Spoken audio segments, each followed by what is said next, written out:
Okay, we have another story, and this story is also from Bedtime Adventures, Fluffy and His Friends, and it is another story about Brownie, but it's a story about Fluffy and Oscar and Brownie and the candy. Now, one time, the boys were all together playing, and they were walking kind of toward the back of the pasture, and they were talking about how wonderful the shepherd was. And of course, Brownie could really appreciate how wonderful the shepherd was, since he had at one time belonged to the mean shepherd. Well, they were talking about how good the shepherd was and everything, and all of a sudden, Fluffy stopped, and he looked down at the grass. And they all looked down at the grass. And there was something down there that was orange. And so Fluffy put his nose down by it and he sniffed it. And then Brownie put his nose down by it and sniffed it. And then Oscar put his nose down by it, but he picked it up in his lips and he crunched it. And you know what? It was candy. And they walked a little further, and then they found a little yellow ball. And Brownie ate that. And they walked a little further, and they found a blue ball, and Fluffy ate that. And they walked a little further, and they found a whole patch of candy just lying there in the grass. And they all started to eat it, and they were filling their little tummies up, so their tummies became like little sugar bombs. And when they were starting to think about going back, Brownie had a bad feeling, but it wasn't because of the sugar. It was something about the candy, and what it made him think about it made him feel sad, and it made him feel afraid. Well, the next morning, Oscar came in first thing, and he woke up Fluffy and Brownie. He said, "Let's go back out by the back of the pasture and see if we can find any more candy." And they went out there, and sure enough, they had to walk a little bit further, and they were starting to get close to the back fence. But they walked a little bit further, and they found all sorts of candy. And they ate it and ate it and ate it. And this time, Brownie felt even worse about the candy. And of course, none of them even thought about where did the candy come from, right? So, the next morning, Oscar came and he said, "Okay, let's go look for more candy." But Brownie said, "No, I don't want to go look for candy today." And so Fluffy and Oscar went back there, and this time the candy was really close to the back fence. And then the next day, even when Oscar came to Fluffy and he says, "Let's go back and get candy," even Fluffy was saying, "Nah, I don't think I want to do that today." So Oscar went all by himself. Well, a little bit later, the shepherd came, and the shepherd was talking with everybody, and he was greeting the lambs and making sure everything was okay. And he saw Fluffy and Brownie, and he says, "Hey, where's Oscar?" And Fluffy said, "Well, Oscar went off into the pasture today by himself." But Brownie came, and he said, "Shepherd, the other day we found some candy up by the back of the pasture, and the candy made me feel funny, and I don't know why." And all of a sudden, the shepherd got really serious, and he said, "Was the candy by the back fence?" And Fluffy said, "Well, the first day it wasn't, and the second day it was even closer, but the next day we were out there, it was pretty close to the back fence." And the shepherd was really serious. And he said, "Boys, you have to show me exactly where that is right now." And so they started to run, the shepherd and Fluffy and Brownie and some of the other lambs. But Brownie, as he was running, he started thinking. And all of a sudden, sort of like almost in a dream, he saw a face. And the face was a very, very pretty lamb. And he knew right away the pretty lamb was his mommy. And he saw him standing next to his mommy, and he knew he was the little lamb that was there, and it was just a neat little memory that he had.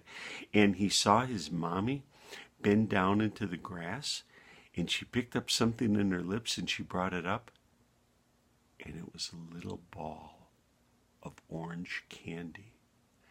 And without even knowing why or even thinking about it, Brownie began to run a little bit faster. And as he ran, he saw his mommy eating candy and getting close to the back fence. And even as a little baby lamb, he remembered looking up and he saw somebody, a dark figure on the other side of the fence, hiding behind a tree.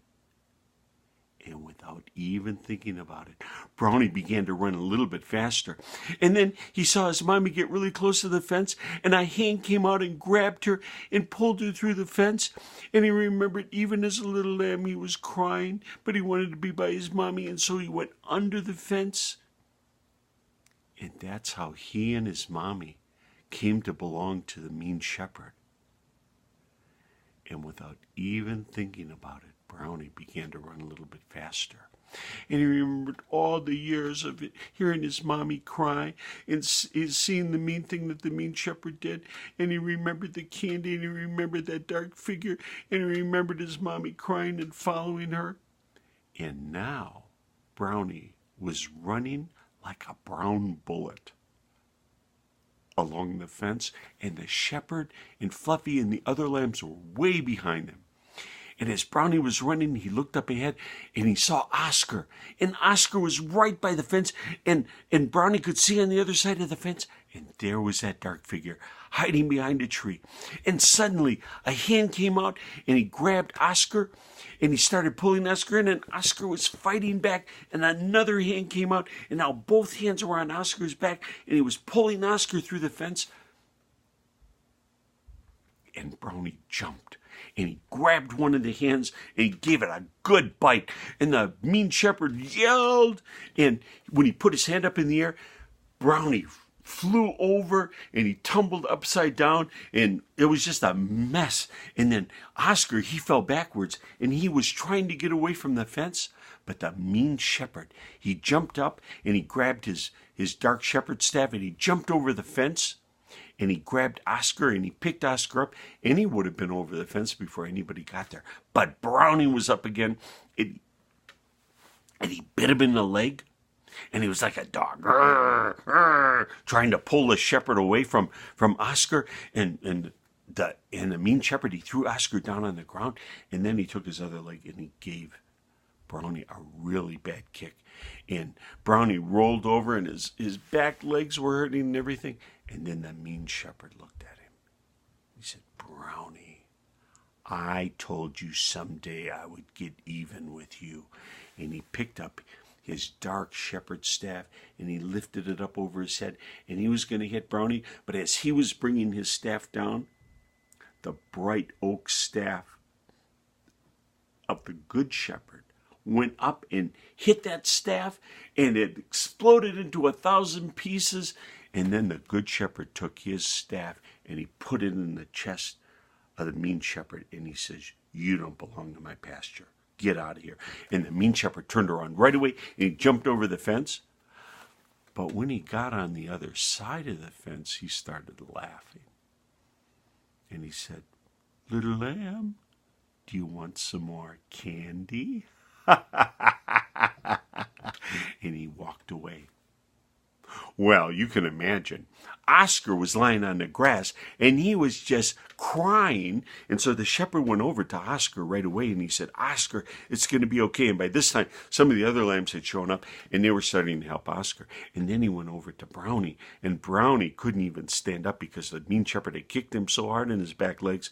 And he looked at Brownie and he said, "Brownie, you're a hero." He said, "You saved Oscar today." And he picked Brownie up and he took Brownie home. And when they got back there, the mama and papa lamb had made a nice warm bed of alfalfa and hay for Brownie. And they laid Brownie there and they thanked Brownie because he had been such a brave lamb to go and fight against the mean shepherd like that. And as Brownie was falling asleep that night, he was kind of dreaming and kind of not dreaming.